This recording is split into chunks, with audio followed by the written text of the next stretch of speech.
I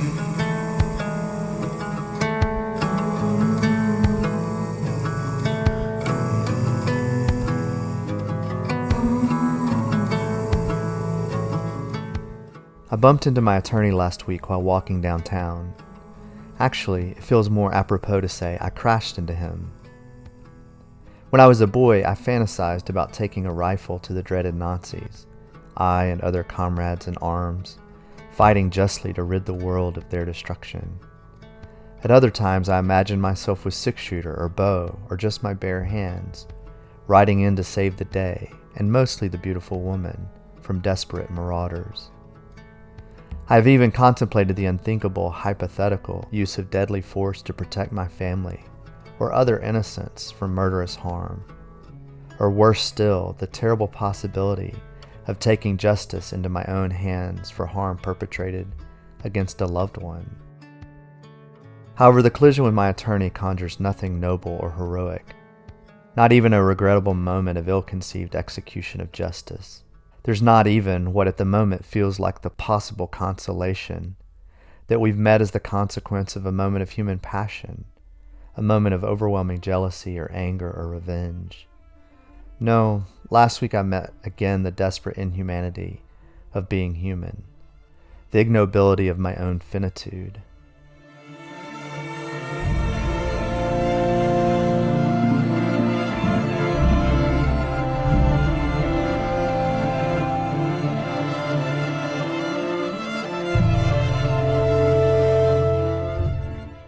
I met myself as the tragic Shakespearean fool of my own story, the one who trips over my own feet, perpetually has spinach between my teeth or toilet paper stuck to my shoe, the old man whose drool marks the victory of time, sin, death.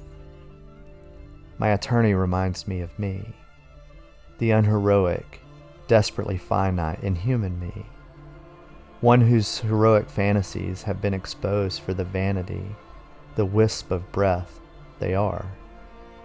See, I have an attorney because of an accident that killed a pedestrian, a person, Thomas.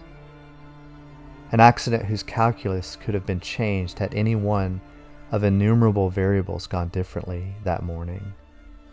An accident whose butterfly effect threatens to pull me under.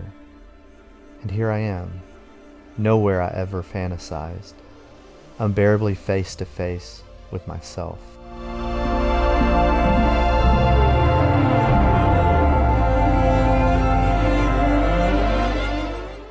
As he offered his hand to shake mine, I hugged him.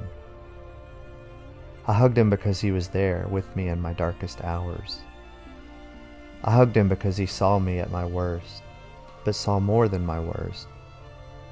I hugged him because he was my advocate, the advocate I never wanted, the advocate I desperately needed.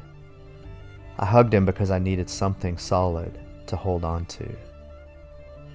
Would that we all had such a collision. I'm certainly not wishing trauma, grief, or such consequence for anyone, ever. However, it seems, one way or another, we'll all collide with our own frailty, loss of control, the inhumanity of being human. In those moments, I pray there is someone solid for you to hold on to hold on to you. Someone who knows your frailty, your worst, and somehow sees that as the very place they want to be your advocate.